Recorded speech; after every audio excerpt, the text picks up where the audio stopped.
So hi, yeah, I'm Kevin. I'm lead game designer at Tuque Games, working on Dark Alliance. Talk a little about this game. Like, where did the idea for this game come about? Because it's not your standard Dark Alliance isometric game. It's completely different. That's right. Yeah, it's we're calling it a spiritual successor of the original Dark Alliance games, which I'm personally a big fan of. I think this game has lots of elements of lots of different games from different genres. So I think the origin story of where it all sort of came up from. Actually, my brother is a big Drizzt Do'Urden fan. And years and years and years ago, he tried to give me all of the Drizzt Do'Urden books. And at the time, I wasn't a big reader. My brother's a huge reader. And it took me years to actually get into them. And then also further credit to him for sort of like starting part of this journey is we played the Legend of Drizzt board game together. And then I played it with Jeff, who's our creative director and our CEO. And we just said, this has everything. Like, this is such a simple board game. Basically, there's tiles where it's a not procedurally generated, but generated dungeon where like rooms open up and there's different monsters, and it was focused on the companions of the hall. Each of the heroes had like specific roles in the board game. We're like, you know what, we should just do something like this. Let's just do like a top-down version of the Legend of Drizzt game. And so that was a big catalyst towards the development of what eventually became Dark Alliance. Certainly along the last like 3 or 4 years, that original idea has changed and evolved and advanced. And now we sort of end up with this end product. So it's a function of starting from the books, reading about the characters, really falling in love with R.A. Salvatore's books, playing the Legend of Drizzt board game, giving us like a fundamental view of what that game could be. And then it started actually, you can see in some of the dev diaries, Dev Diary 1, we show some footage of what the original game was, like a prototype version of the game. And it was that top-down isometric view that you might expect from like an action RPG of that genre. And what we did is very, very early on in the project, after we came up with that prototype, Wizards of the Coast said, you know what? We don't want to make a small bet. We want to make a big bet. What would you do with a much bigger budget? And the first thing that came to mind was, you know what? Let's pull the player in. Let's do that third person camera. Let's bring the camera up close so you can really feel the combat. And instantly we knew that this was the right call for the game. Instantly just adjusting a couple camera values in the editor. I remember calling over the level designers, programmers, and Jeff and being like, hey guys, like, our demo works, our top-down demo works with this third-person camera, and it's just way better. Like, the combat felt so much better. Blocking and parry timings in particular are so much easier when you're zoomed in. Like, when you're looking top-down isometric, it's hard to like time and like perfect parry monster attacks, but when you pull the player into the combat, it just was obvious. It's like, we have to do this now. So that, and that was a couple years ago now. So the game has definitely evolved over time from those original ideas. I feel like your studio has a very difficult journey ahead of them because they have three separate demographics or three separate people they can cater to. The people who have read the books of D&D and are massive fans, people who are massive fans of the original Dark Alliance, and then people like me who have never played the Dark Alliance games, never read the books. So I feel like you have a lot of there's a lot of checklists trying to make sure everyone has something they can enjoy from this. Like, oh, absolutely. Me, yeah, I've never read the book, so can you kind of talk about like, these are characters in the D&D universe that are epic if you've read the books. Like, they are very famous. Can you talk a little about these characters and kind of how you implemented them into the game and brought them to life? Absolutely. And part of our focus as developers is casting a super wide net. Like, we want to make the game for all of those three groups of people. Like, everyone is welcome. I mean, this is a fundamental pillar of D&D, it's an accessibility. And just from a fundamental game design perspective, that was really important to us. So we're catering to everyone. We want everyone to play the game. You don't have to have read all like 35 or 40 Drizzt books, that's fine. You don't have to have played tabletop version of D&D, that's fine. We're making a game for action RPG fans, period. So if you like those games, you're gonna love to play Dark Alliance. As far as like capturing the essence of those characters and like capturing the essence of the books and the IP and everything, that's really important to us as well. Having that authenticity. Part of it started really, really early when we were working with R.A. Salvatore to make sure that we were representing his characters in the way that he had always envisioned them. So like, when you read through the books, I thought something that really struck out to me was the way that he choreographs the combat. So I can't remember exactly. I believe he was a wrestler in college. So like, he understands the biomechanics of like melee combat, and he was able to sort of express those fights in ways that visually you can see exactly what's going on in the battle. So that was really important to us to capture that sort of like finesse, precision, and the movements of action. And something that really just facilitated that was when we switched the camera, when we went to third person, because you can see it, you can feel it, it's way more visceral. So we worked a lot with R.A. Salvatore to make sure the characters made sense, that the narrative and the story all aligned with what you would expect Drizzt and Catty Bre and Brunner and Wolfgar to sound like, to feel like, to talk about. But also we took our own creative twists. So I can also talk about like monster design. All of the monsters are based on 5th edition D&D rules. So we would find really interesting monsters that we think, you know, this is really cool gameplay. Like this could challenge the player in a really interesting way. How do we make it happen? And we would abstract the turn-based tabletop rules into an action RPG context, right? So we're never literally taking things from Bob's books or from the 5th edition rules, the player book, the monster manual. We're always taking our own sort of like creative spin on it. And so ultimately what you end up with in Dark Alliance is our interpretation of Bob's characters that are like really beautifully laid out in all of his books. It's our interpretation of Icewind Dale, which is like such a rich environment to work in within the D&D Forgotten Realms universe. And it's our interpretation of those monsters. So sort of to wrap it all up, it's really important to us for them to feel authentic and to feel true to the source material. But as a studio and as creative individuals, we want to take our own spin on that. So that's what Dark Alliance is. It's really our interpretation of those rules, our interpretation of those heroes and those monsters. And that's what you get. Can you talk about, like, obviously at its core, it's a cooperative experience, but it's still asymmetrical because sometimes 4 people are fighting a single enemy. Mm-hmm. There's got to be a lot of design work that goes into that, right? To make sure that the enemy's not just constantly getting stunned, or it's too easy, or it's too hard, and that everyone has their role. Can you talk a bit about your development process behind that? Yeah, absolutely. Generally the design work sort of breaks down into 2 different categories that heavily overlap with each other. One is working on the heroes and making sure each of the 4 heroes has their own gameplay space that's sort of cordoned off for them. So we knew Drizzt, he's a ranger, super fast rate of attack, very mobile, huge amounts of agility, precision. So all those elements of gameplay, we wanted to reserve them just for Drizzt. We know Catty Bre is sort of on the opposite side of the spectrum. She's a mid-range, long-range archer archetype. So those are completely different play styles. So we need to make sure that there's gear that you can equip, special abilities, feats, ultimates that all sort of fit into those 4 different pockets of gameplay. Certainly there's overlaps between them. And certainly as it pertains to co-op being a fundamental pillar of our game, all of the heroes complement each other and synergize with each other in really interesting ways. I think the highlight of that is the hero abilities. So the hero abilities always have a focus on being situational or utility, and they always have cool, interesting interactions with the other heroes. So those are like the hero puzzle pieces. On the other side of the coin are the monsters.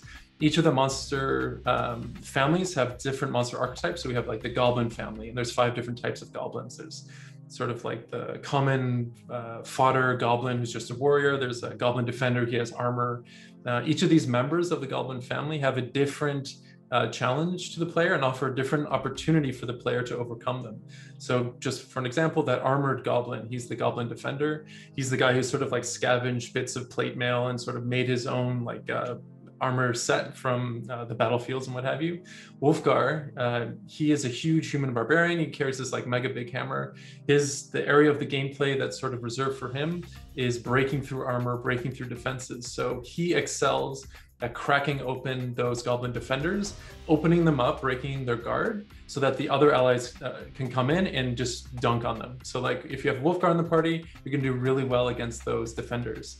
But conversely, if you're Catty Bre, the defenders are really good at blocking her arrows. So she has a hard time cracking through his armor at range because her arrows don't do that much damage. Eventually, if she's playing by herself, she could break through that shield, but being paired up in a party with the Wolfgar, it's a really great synergy between those 2 heroes. And that's just one example of how 2 of the heroes can interact with each other and how the heroes interact with the monsters. As far as like 4 players playing in co-op beating up against one monster, generally the way that it works is our tougher monsters, including like the boss monsters, they're going to have these red outline attacks. And this is sort of common to the action RPG genre, or like action games, where we use a similar trope to them. Not trope, sorry. I assume similar convention, excuse me. So when you see a monster with a red outline attack, this is an attack that can't be parried, can't be blocked.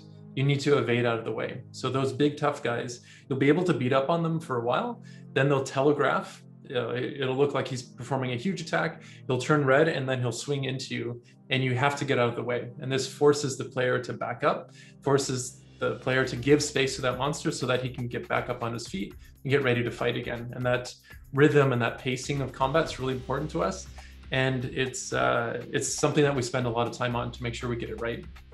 It was funny. I mean, we did play a little bit of it a few weeks ago. We got a preview hands-on, but also I'm a big fighting gamer guy, and like I saw a lot of fighting game mechanics in this. Obviously, tells and animations. You know, oh, get out of the way. The winds up, like you mentioned, the animations of warning the player of what this character is going to do, and if it's blockable, if you can counter it, if you can parry it, if you should move out of the way.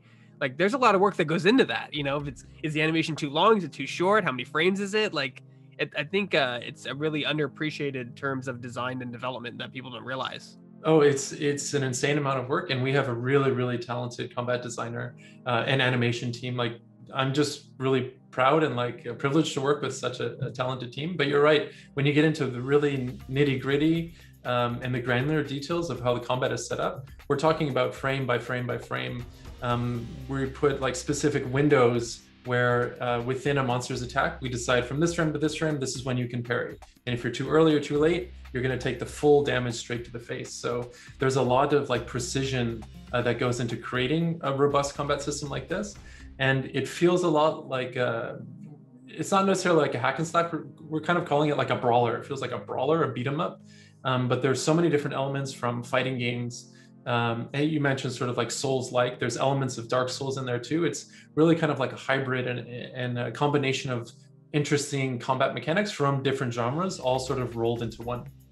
Your game has been compared to a Lord of the Rings game that came out many years ago. If someone on your team, did they work on that Lord of the Rings game that everyone keeps talking about?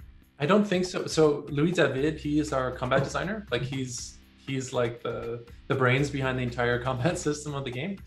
He grew up in the fighting game community, and it really shows. Like, he fundamentally understands fighting games and combat systems. I don't believe he worked on that game, but he's referenced it many times. Another big influence for him was Dragon's Dogma, which is an amazing game. Like, I think it's criminally underrated personally.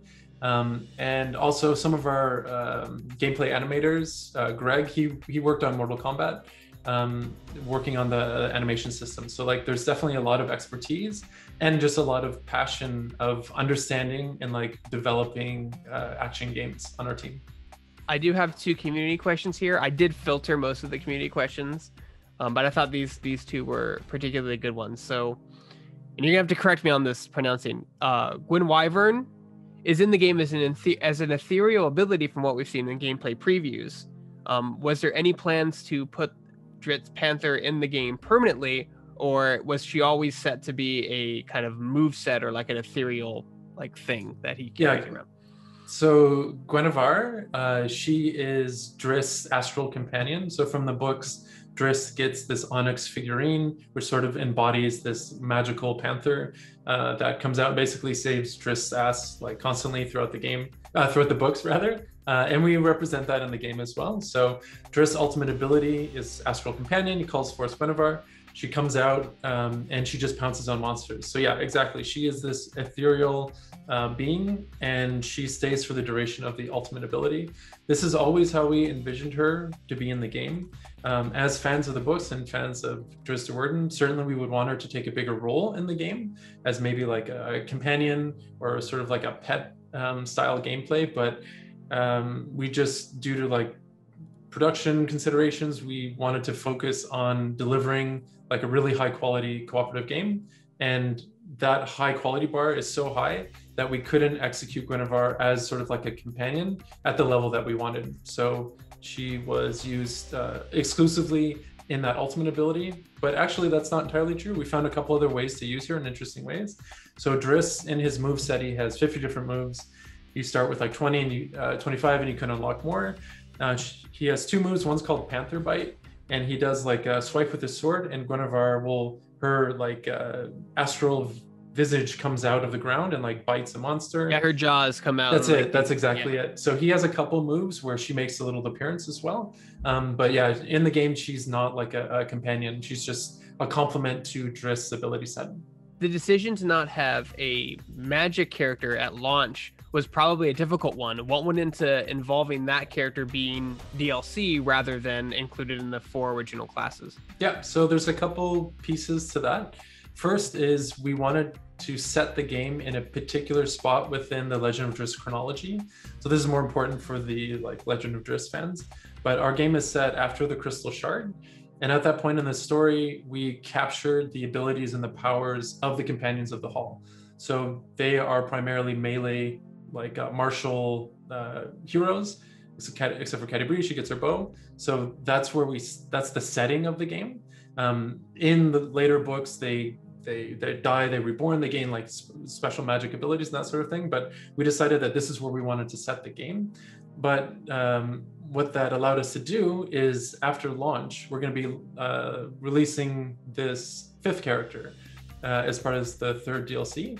And so that will be the magic user. So in the development process, we were able to, from early on, reserve that game space for that caster, for that magic user, design the other 4 heroes because we knew exactly what we wanted to be. We wanted to respect the setting and the chronology of the books.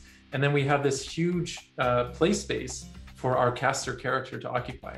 And we've already been working on it. So like, I'm super excited to get that 5th hero out because we've heard it from the community and also us as developers. We want that magic user. Like when I play D&D, I've played a bard, I played a warlock, I played a sorcerer. Like I want to be able to shoot fireballs. I want to be able to like have those magical abilities that isn't necessarily in the launch version of the game, but in that 3rd DLC package, you're going to get that caster. Like it's really, really cool to work on that character. I'm trying to picture a bard in your game, how that would work. Would it just be like him in the corner with a series of quick time events that buff everybody as they're doing things? Yeah, he has to play the notes in the right order to give the bardic inspiration, or yeah. You could use the PS5 microphone. Yeah, he has to sing too. No. There we go. Now we're talking. So like it sounds really interesting. It sounds to me that like you really went all out on the books. Like it's hardcore based on the books. If you've read the book, you said there were like 30 books or something, like you're going to absolutely adore this game because you guys have made sure that everything that is in the books is in this game and it's represented correctly. So people who have read those books are in for a huge treat. The thing is, that's absolutely true. We want it to feel super authentic. We want it to feel familiar. But you don't have to have read the books. Like the game is designed to be super accessible. You pick up a controller and you can just play the game. Like all the systems of the game are designed to be super accessible. So it's super beginner friendly. You don't need to have ever played D&D before.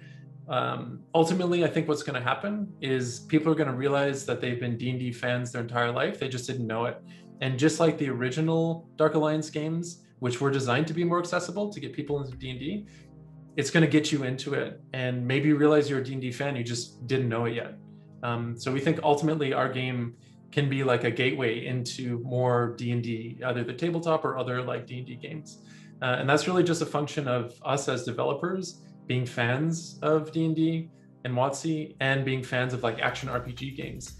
This game fundamentally builds on all the lessons that we learned from our first game, Livelock, which was also like a action RPG, cooperative centric game. So in a way, this is sort of like a spiritual successor of that game as well. So you take Dark Alliance, take Livelock, combine it together, and you end up with the new Dark Alliance.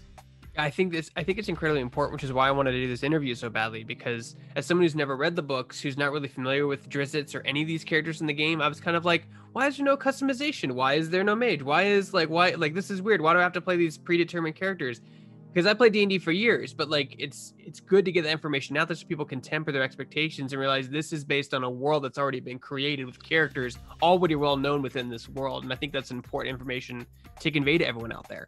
Oh, absolutely. And honestly, that was a major discussion at the very, very beginning, the genesis of the project. Do we allow players to completely create their own customized characters?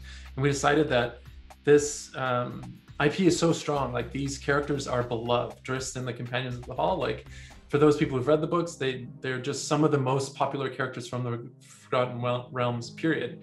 And each of them had their own, such a distinct role. And it was it was a no-brainer for us. Like, we have to do the story of Driss and the companions.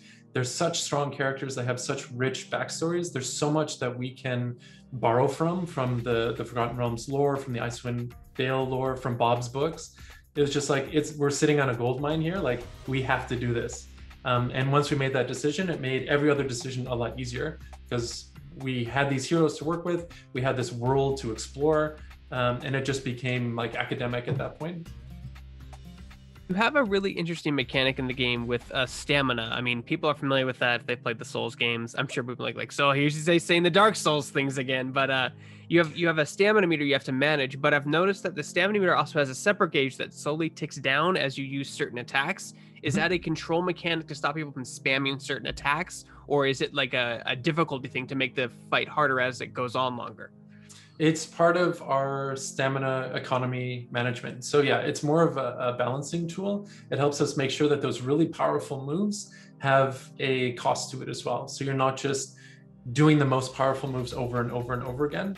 I think what was really elegant, the way that we help manage the stamina economy, is how important parrying is to the game. So in Dark Alliance, when you parry, it actually starts to recover your stamina. So you're never left in a situation where there's nothing you can do, like you feel totally helpless. If you're almost out of stamina and you're getting like ganged up on monsters, if you execute that perfect parry, you're going to be back in the fight like right away. Because after you parry, you can counter with counterattacks, and it's going to replenish your stamina. So you're never left in a situation where there's nothing you can do, like the situation's totally helpless. But giving us that stamina gives us an opportunity to set a pacing and a rhythm to combat. So you can't just, in God of War, you can just constantly attack like nonstop. And so you can just gang up on a monster and completely destroy them. Yeah, they get stun locked and they just keep doing this. And you're like, that's okay. it, exactly. So to give the rhythm of combat, we make sure that you manage your stamina appropriately. In the lower levels of challenge rating in the game, which are like the difficulty modes, we are much more forgiving about stamina. So all the moves cost less stamina. But as you rank up in difficulty, the stamina management becomes a lot more important. So that sort of ties back into the accessibility. If you want to play the game and just button mash and just beat up monsters, you can play at that lower level difficulty. That's perfectly fine. If you want to get like the best gear in the game and challenge yourself and play at those higher levels of difficulty, managing stamina becomes a lot important. So you can't just spam those super high power, high stamina costing moves. You need to like block and parry and evade and wait for the perfect moment to strike. So it's all part of that stamina economy. And then the last question I have is, was there any problem, as a lead game designer, was there any problems trying to balance out? I know range attacks in a brawler can be very difficult to implement sometimes because you don't, like you said, your healer in the game, like she sits back and uses the bow, but she only has a certain amount of ammo, and you don't want people not outside the fight just pegging them with like little damage attack. You want them to be involved. What were the challenges in designing that in range, from a range combat perspective, in your brawler? Absolutely, and it's a major challenge. To me, the biggest risk of the project was executing Catty Bre in a way where she feels really powerful without fundamentally breaking the game. So Dark Alliance, there's 4 heroes, 3 are more melee. The way to think about them is sort of like shotgun, MSG, or SMG. Like Wolfgar is a shotgun, slow, high damage. Driss on the other side, he's like the submachine guns, like slower damage with super fast rate of attack. So it makes sense. We have this spectrum of melee characters, but then there's Catty Bre, who completely breaks that mold. And she by far is the most unique character in the game. So that brings massive challenges to the game, right? How do we prevent her from just sitting back, like way in the back of combat and firing arrows into the fray? There's a couple different ways that we manage that. One is through crystal fragments. So when you play through the game and when you slay a monster, there's a drop chance of dropping these crystals on the ground. Each crystal has a color that relates to one of the meters in the game. So like a red crystal is health because the health bar is red. Green crystal is stamina because the stamina bar is green. And what that does is it helps pull the player into the combat because those fragments will spawn where the monster is slain. So if Catty Bre is killing all these monsters, all these fragments are going on the ground and she's not going to pick them up because she's too far away. So this is one way of pulling the player in. The other thing that we've done, without getting too much into the like nitty-gritty details, is her bow, the damage of her arrows actually drops off the farther she is away from combat. So it is possible in Dark Alliance to stand up on like the sniper's nest, like insanely far away from a monster and hit them, but you're going to be doing a tiny percentage of your maximum damage. You need to get up close, relatively up close, within a medium range, and you're going to be doing full damage. So that's another way that we help manage her ranged abilities. But because she's so different from the other heroes, she feels really cool. She feels really unique. She's my personal favorite character as well. And it definitely was a huge challenge from a design standpoint, from a combat standpoint, to get her in the game feeling good without fundamentally breaking the entire game, which certainly is a huge risk when you're bringing a melee character, a ranged character, into a game of only melee characters. So yeah, that was a big challenge. That's awesome, Kevin. And when does your game come out, and what platforms will it be on? 22nd of June, it's coming out. It is coming out on PlayStation 5, PlayStation 4, Xbox S, Xbox X, PC. Did I hit everything? I think I hit everything. Is it coming out on Nintendo Switch? No, it is not coming out on Nintendo Switch. You like how I was like, zing! I tried to get that in there.